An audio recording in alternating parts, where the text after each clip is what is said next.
Hello there. Welcome to our little dev session here. If you don't know who we are, that's understandable. You may not have seen us before. My name is Matt Parkin, and I'm here with... Introduce yourself.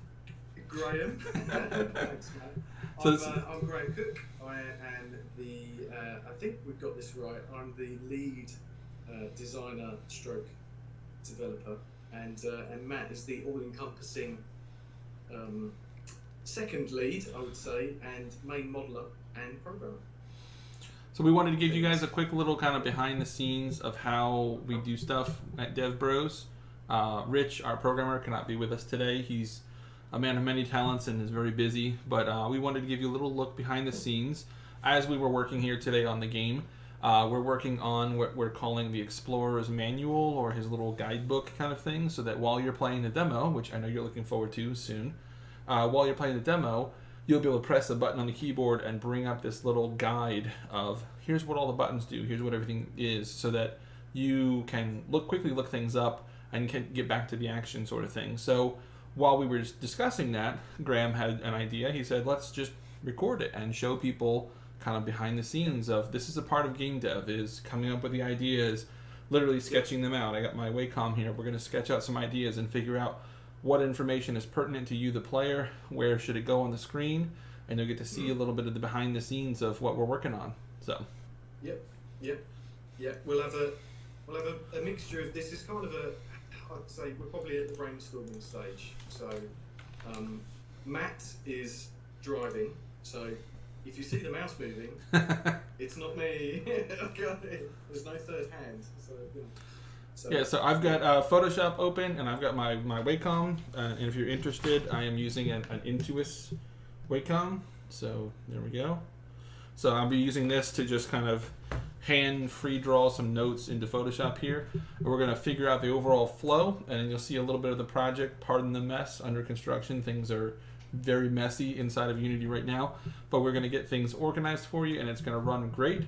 So we'll jump right in. Raw game dev. Yes, absolutely. So the idea here is that while you're playing the game, you can press a button and information comes up. So first, Graham, what I'm thinking is let's figure out what are the things that we really need to tell the player. And this is just a raw list, which means some things might get cut, some things might remain. But I'm thinking, like, first off is our movement. You know, how do I move? The click interfaces to say, should I click, right click, do I need to click and drag, that sort of thing. Yep. And then our buttons, you know, the actual keyboard itself. So what are all these doodads do? And then I'm thinking, highlight the individual buttons on the keyboard to make it stand out. Oh yeah. Oh, we could do that. Yeah. Actually, an actual button like so, you know, kind of thing. And then buttons, UI buttons, you know, so screen buttons. So these would be on the screen. Yeah. And we'll figure out which of those we want. Do we need any icons to support this? Anything like that? And of course, as usual, we'll choose our fonts, and we'll do our UI polish, which is, as you guys have seen with the game so far, I call it the dotted line thing that goes around the edge of everything, that nice polish, so that it all looks like it's part of the same interface. Yeah. So pull the UI so that it all ties in together. Yeah. And so with this, we're going to largely have something like this, where it's the overall screen. We'll have our character in the middle, kind of running around doing his thing. And when you press this button, the idea is that, I hate having not closed boxes. When you press the button, that the world is going to kind of pause, you know, and then we have this interface come up. And one of the things I was speaking with Graham about is I wanted to kind of have almost like it's all open at once, almost like you have like a chest of drawers you open up and you see everything all at once. So as you know from seeing the game, we have some inventory down here, and then we have these 3 bars that show off your different health, power, and your oxygen. Yeah. Oxygen, power, and vitality. Yeah, I said health at first, so I mixed up the order. But to be fair, that's what the first iteration of one of the bars were. Yeah. If you remember. Was a power? Health. If you've been following if you've been following the game dev, there's some old screens. I don't know if they're still available on our Twitter. Everything's on our Twitter. We'll have that. We'll showcase that. There's some old images, and the UI has gone through a few iterations. So, but yeah, we're kind of fairly confident with the one we're on now. So. Yeah, and then we have our quest manual here, which with our little globe and our list of quests. And then you have two buttons here. One is for your inventory. One is for the crafting. So it's two menus that kind of take up the same space. And then we have up here is your inventory that is for the storage, right? Yeah. I think at the moment we've got the stash is set to a certain, like a specific static amount of items. Amounts. Yeah, inventory slots. Yeah. 16 or 20. Oh, and we've so on the UI, so Matt's laying out all of the areas where there would be UI, not necessarily continuously on the screen. So the bottom area would be always displayed, which are your stats bars, your quick hotbar, or your quick equip hotbar. As you can tell, we probably haven't actually finalised the names, but that's what they are. They're like a hotbar. Yeah, there we go. Great. You've got your art mission status up in the top right. You'll have your quest dialogue, or shall I say pointers. So anything that you need to do quest related will be displayed in the top left. In the top centre, you'll see we've got the compass. Compass, thank you. And below that would be what we've nicknamed or coined the world displayer, or I think that will probably change.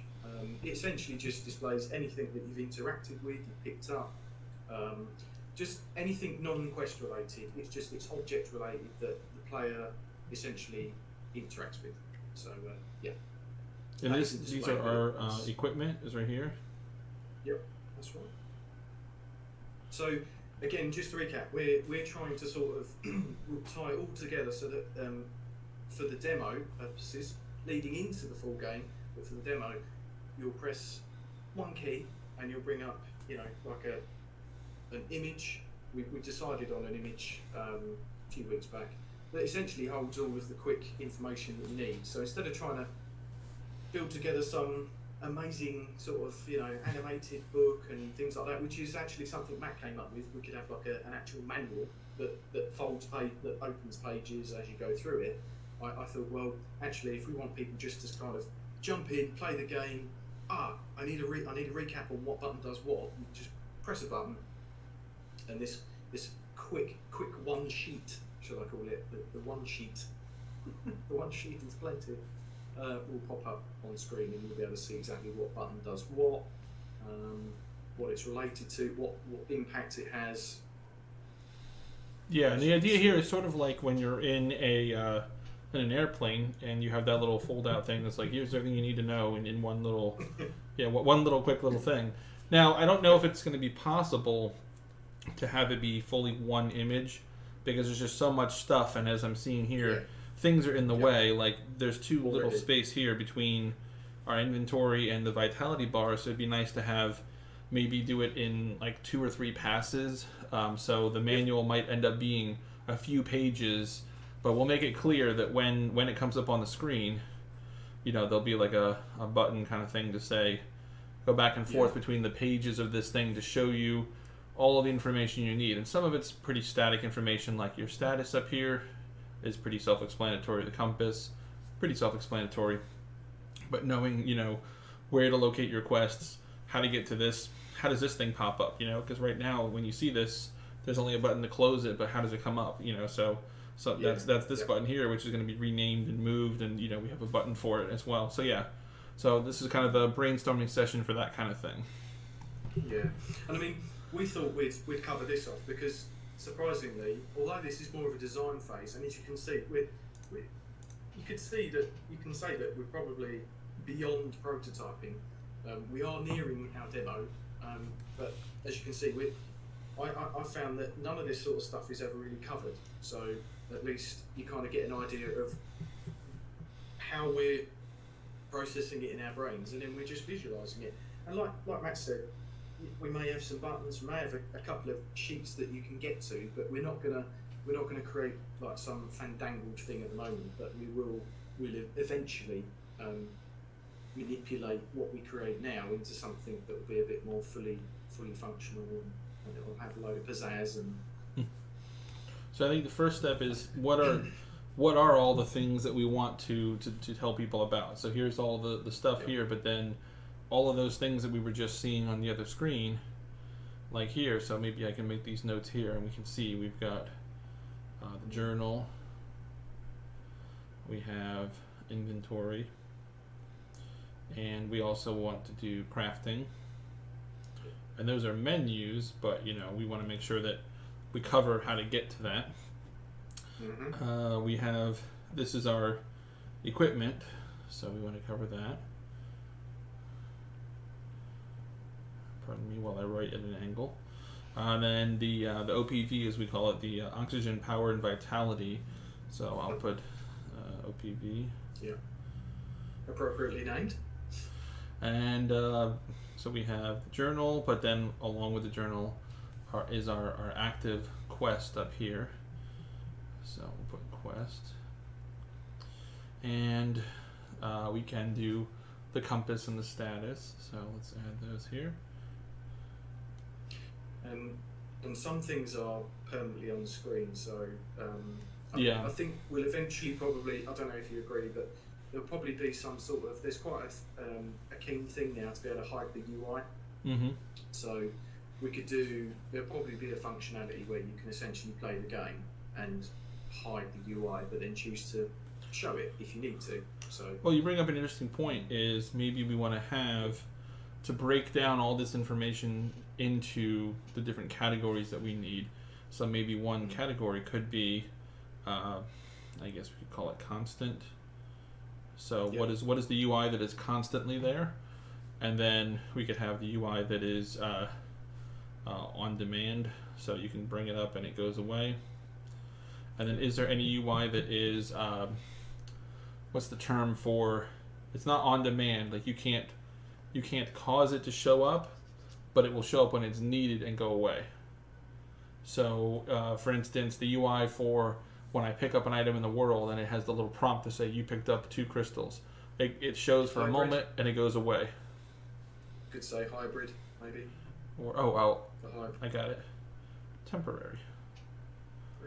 There we go. Okay. So yeah, so maybe that can be, sort of the 3 pages of like, here's the UI that's always there, here's the UI that shows up when you need it, and here's the UI that shows up, when you need it to, but you can't call on it, sort of thing. And that would be a good way to kind of get away from this problem of there's just so much on the screen at one time that if you were to open it all up at once, it's too jarring, that kind of thing.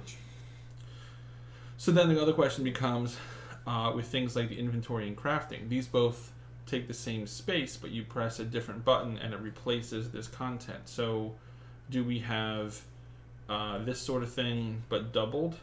So let me get rid of this so we can see it better. So for that space, do we then do something like this where we show it kind of twice and explain, hey, pressing this one half of the button will show you this, and pressing this one will show you this, kind of thing? Or do we do something like, I'm running out of room here, let me see if I can make a new tab. Come on, mouse.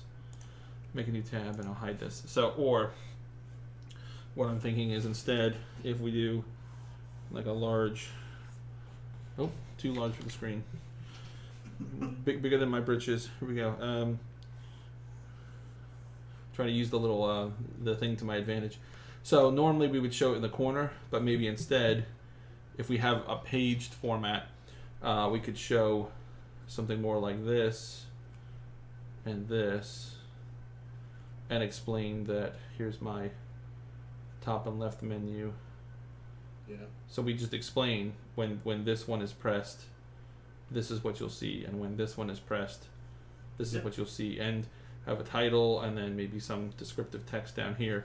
And so we show that instead of trying to duplicate, because I'm thinking that showing the inventory thing twice in the corner is counterproductive to the way you see it in the game. So I'd rather separate it and have it kind of free floating and explain, and maybe have an overall title of crafting slash inventory slash crafting, and then it says this is a label, and text. Yeah. Thoughts? Yeah. No, perfect. Because I know to us, we built it, so we Right. know exactly what that UI does and what. But because that's the thing with UI, it needs to be intuitive, and I think myself and Matt have both used the KISS example. So KISS is keep it simple, silly, or keep it simple, stupid. Yeah, keep it so simple that it's stupid, that it's incredibly easy. Yeah. So if you've never heard of that, that's a very, very good one. You should be able to remember that. KISS, keep it simple. But like Matt said, literally breaking it apart, make it really straightforward. This is one part, this is one bit, and almost making it as obvious as possible.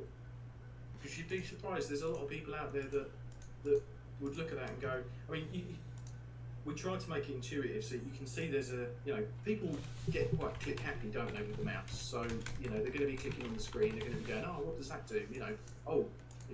Do I need to right click and drag something? Do I need to left click and drag something? Do I need to click once? Do I need to click twice? It's we're not going to be displaying that on the screen as you play. So eventually, and that's the other thing with games, you start to learn what keys do what.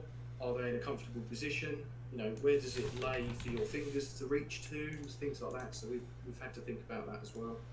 And obviously linking up the correct keys. So I will open up inventory, but we haven't done C for crafting. It's just we've done I for the overall inventory. And once you open up that, you would then click the tabs inside. So that's possibly something to think about as well. I don't know about that. Yeah. You can press C and you get the craft tab of the inventory up. Not too difficult to implement, I don't think. yeah. So and this is the other thing with brainstorming on the fly. So someone else might even bring that up. You might say, well, you press I to get inventory. Why can't you press C right. to bring up crafting? Now you have to look at where is inventory and crafting on the keyboard too is another consideration, because a lot of times you might accidentally hit things. That's why a lot of like FPS games, you use the WASD, the WASD, and then you have things like E. It's right there next to my finger. It's nice and easy to hit to do the open something, so I can like running and then open the door really quick, that sort of thing. So, I mean, even though it doesn't make sense, O might be better for crafting because it's I and O are right next to each other. Yeah, that works. IO, yeah, that works. It's craftoing. QE, yeah, they tend to be because Q and E. So this is kind of what I was thinking about when I sketched out these ugly notes right here. So this ugly note is kind of what I meant by that. So kind of like something like this. So could do that. Now again, obviously this is just a quick put together. This would have to choose that option, and we have the game here running, and we're working on. Yeah, we chucked in some extra. I think if you wanted to show it. I'm gonna reopen the scene because I messed with it and I don't want to save this. So let me reopen the main game scene. Yeah. Do not save. Do not save all the stuff I did. Now I still need to go into the UI and change that, but that's fine. So we go in there. Don't cross the streams. We'll just turn that off for now. And it should be good. There we go. So yeah, a practical application of what we're talking about here. So if I hit play and start the game, here we are. There's our man. We can run around and we can do all kinds of things. I say man. I've got to apologise for that. He's not a man or a woman. This is the Explorer. Yeah. Yeah. We sort of fall into that track, say, oh, the little guy or the little dude, but actually he can be the character is whoever's in the suit. So there's no stipulation. It's sort of by accident, happenstance. We refer to it as he because that's usually the case with a lot of games, and I know that even in the English language teaches you to say he until you know gender, but we call him he as we play sometimes or as we work, just because it's just a reflection of ourselves onto the character, you know. But exactly, yeah. But the character is designed from the beginning to be the kind of silent, void protagonist, so that you can, impart yourself to them. So that's a great thing that, there's no need not to in something like this. We don't have a named character that is voice acted that looks a certain way. It's just, they are what they are. Now here's an example of what we were talking about. So if I hit the I key, it brings up our inventory here, which is nice. And as we hover over, you have a little thing here that shows you what is that object. And if I hit crafting, now here's my recipes. Now you'll notice that this is very limited right now because we're in sort of tutorial demo mode. So the idea here, you'll notice that also, you may have noticed from the previous videos and such that you've seen, I can just walk up and walk right into the ship. Well, at the moment I can't, because we've moved him outside to do some testing, and he starts inside. And so my first quest is to talk to Buddy, as you see in the corner, and I can't do that because I can't get inside because the doors are locked programmatically until you reach certain key points. And that's on purpose, because we've designed this to go through a series of steps to explain to you how to do the different things you're going to do in the game. So the first thing you do is way in the back there, you're going to talk to Buddy. But assuming you went through the whole tutorial, you'd then be free to roam around outside here. Pardon me. So now if I hit I can bring up my inventory, and then crafting is here. And currently, there is no button for crafting. If I hit C, nothing comes up. O brings up one of the tools we have installed. So there is no button for crafting just yet.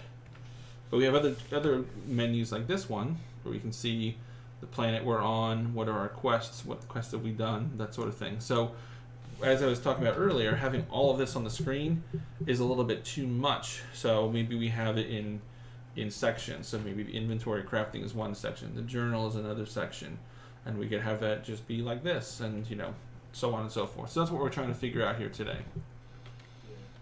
Yeah, a page per object, per item that would come up, so that you get enough information, and we're not sort of like just scribbling in the corners and crowding the screen. So, ooh, I'm running on air for some reason. There we go. Catch a bit there. I wanted to just shoot my laser randomly. Shoot it as I walk.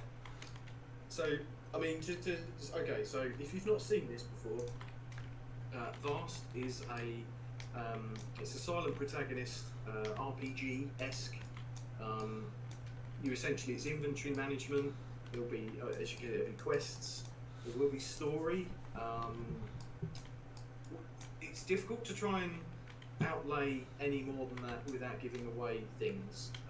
There will be things that will pop up. So there'll be, I mean, if you've ever heard of QTEs, quick time events, there will be some of those involved. The thing, what you've got to remember is you're the sole awake member of a crew, and you've landed on planet Mars. So it's not a typo, Mars. We just went with that. It was just, we started thinking Mars, but we went Mars. We wanted to gamify it. So if we went too far down the road of being serious, we'd have to stick to. I mean, Mars is a desolate place. You don't get crystals. You don't get random, particles. It's just there's not a lot there. So we've made it. We tried to make it fun, and we tried to gamify it. And Buddy is truly your buddy. He will be there for you. He will do things for you. He's your base universal deployment interface. There he is, that's shown in there. He will animate. He's got several different types of facial features that will appear when he's talking to you. You'll interact with him. He will help you build your base. He'll help you equip things. He'll help you guide you around the game. He'll also deliver. We're planning on some dark humour.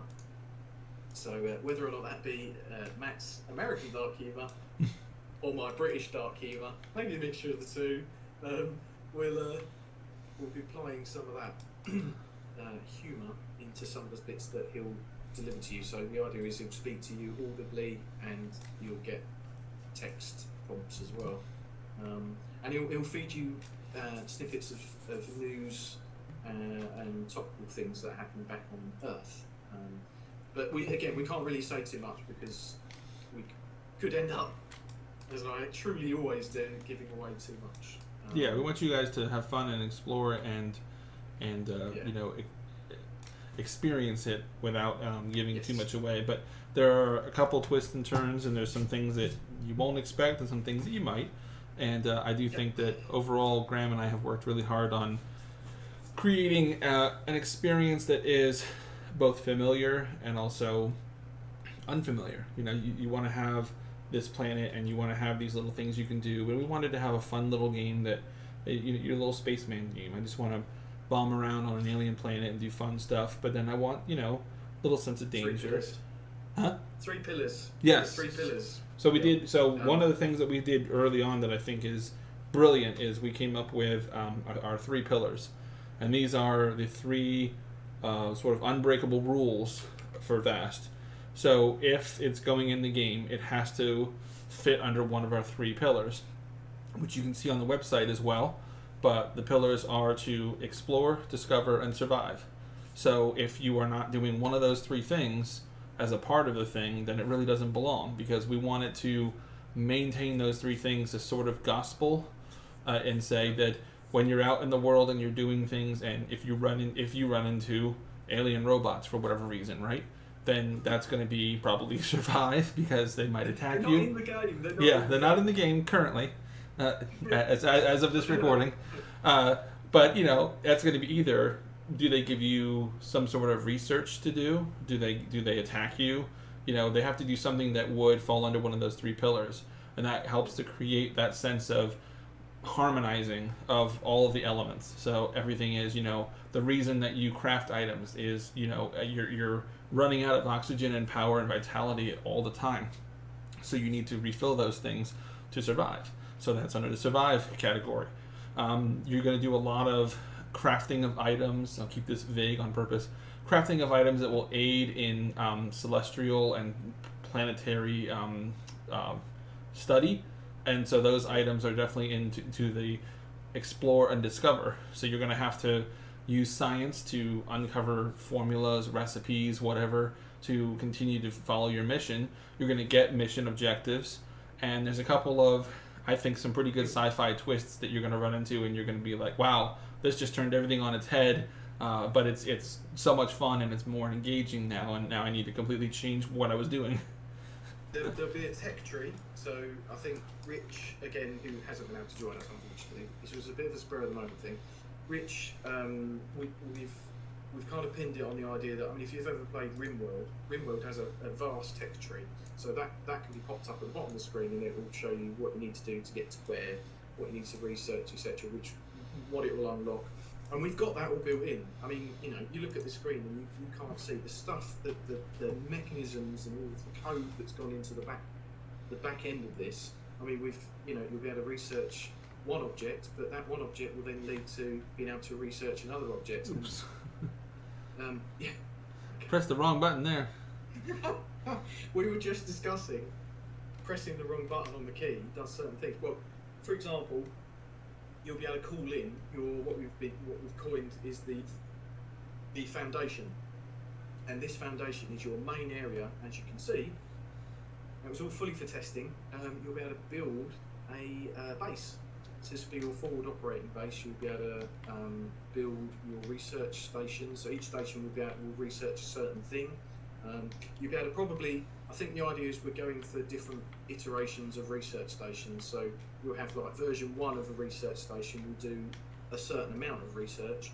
Version 2, you upgrade it, you'll be able to build that science desk, and then you'll be able to research more things, and it'll unlock more. So you may find an object on the planet or a certain mineral, and you won't be able to find out what it is until you've got a particular research station. This sort of thing. I think that's pretty much where we're going with it.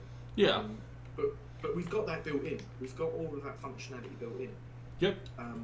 You'll be able to upgrade your suit. So your hotbar down there. At the moment we've got it. I think it says tool, head, chest, special. We just chuck those in there, just their placeholder.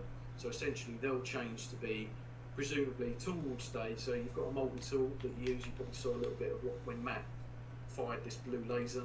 That's your multi-tool. So that'll essentially help you place your base folder brick in base rooms. Or anything that you have to build will be will be requiring the tool. When you're mining, or as we call harvesting from rocks, you'll get your laser out or your multi-tool, and you'll zap it at a rock or a crystal, and it will yield you certain elements. So carbon, iron, magnesium. Again, you know, the real Mars doesn't have. I mean, it has lots of different minerals and special. What's the word? Well, different minerals and rocks and different, yeah. But obviously, our game is a game, so we've sort of gone down the fictitious route, and again gamified it. So you mean this planet doesn't exist? Well, maybe does it? In the demo, it will be. I mean, you're in the area that is part of the demo anyway, but it will be a circular area in the demo. You'll be able to do enough, but obviously we just want to give you a taster. So I think we're time-wise developing. We've been probably a year. Just about maybe a little bit more. Yeah, maybe a bit more. We did a couple of really intensive sprints with Richard's help, massive help over Christmas. And obviously, the pandemic has afforded us, shall we say, in one sense, time to concentrate on certain aspects of it. But we're, deving. I'm digressing now. But dev, you have to equal amounts of dev to equal amounts of R&R build time. Because that's where the creativity comes, and sometimes you can force yourself into a corner and you don't get anything done. So let me in. Matt has worked extremely hard. Everything you see modelled on screen. Oh yeah, Matt has modelled that. Yeah, all these. There are some items. So so the ship. Matt's model, the player, I think I modelled that. The player was the first thing Graham modelled, and he showed it to me. Off of a pit, so it was like a pill. Yep. Again, on our Instagram and our Twitter, you'll see there's pictures of like a. I mean, in Unity, if you use Unity, you tend to prototype everything first anyway. So I prototyped the inventory system, the UI generally. I think we had weapons in it, and then we took a bit of a creative decision, and we said, look, this is a game that's for everyone, and violence, essentially the guns violence in general, we've decided against all of that. So it's coming along. The key to it is if you enjoy booting it up and testing it and play testing it. That's kind of a good sign that it's a good playable game. So I didn't even do much. I just ran around, and it was still fun to just kind of run around as a little spaceman. So even the core. If the things you do a lot are fun, then it should be fun. Yeah, we have the rover as well. I didn't even touch the rover. No, well it is there, but when you play, the rover disappears because it's part of one of the quests. Right. Yeah. And I'm not inside to start my quests. And just to explain, the rocks falling out of the sky. Okay, so that's kind of, obviously, he's like Superman at the moment. I'm really strong just in general, so that's what's happening. As you can probably see in the background, there's like a tornado. So there will be weather-based events. They will affect what's going on. Again, it was a design choice, so there'll be dust storms, there'll be tornadoes, there'll be incoming meteor showers, things like that. We've got a delivery mode as well, so there's a care package system. So we've bespoke built a system, so it works on a loop. So there's a 7-day loop, and to continue your mission, the ARC mission, you have to provide enough research back to Earth, back to the ISC, which is the International Space Consortium, and depending on how much research you commit at the end of the 7-day loop, will then reflect on what you get in your care package. So if you haven't done enough research or done enough playing of the game. Generally, anything you do, scanning things, researching things, all generate research, and these research tokens are submitted back to Earth. You get a supply package, and again, can't really give too much away, but the ISC kind of not your friend.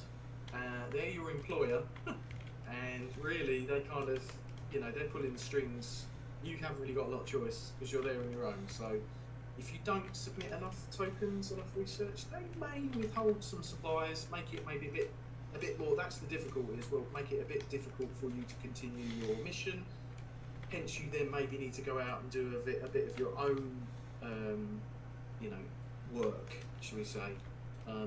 And again, I'm not going to say too much. But there you go. There's a supply package that's just come in. So pushing rocks count as research. Yeah. So you'll be able to walk up to it. You can interact, and this is the point. Although we do tell you on screen that press E to open, we giving you a method of a one sheet just to sort of show you, how to interact with the game in general. Is what we're trying to do this evening. So can use it we're quite off key there, but we thought probably be a good idea just to give you an idea of what the game's about. So yeah, well, I think roguelike. I think we've got a good we've given enough behind the scenes for now. I think I'm gonna stop the recording for now. You guys got a little taste. We're gonna get back to working. We wanted to show you a little behind the scenes. Started with the UI, but it's gonna take some time to plan out. I don't think you want to be here for the whole session, but a chance to kind of look under the hood, see us, see what's going on, and we're gonna do these kind of things more often. But they'll be a bit more laser focused in the future on a particular thing. This one we got kind of a little bit, but it's fine. We talk and this is what we do. This is fun. But this particular thing is going to take a while, so we're going to let you guys go for now, and we'll catch you next time for the next video.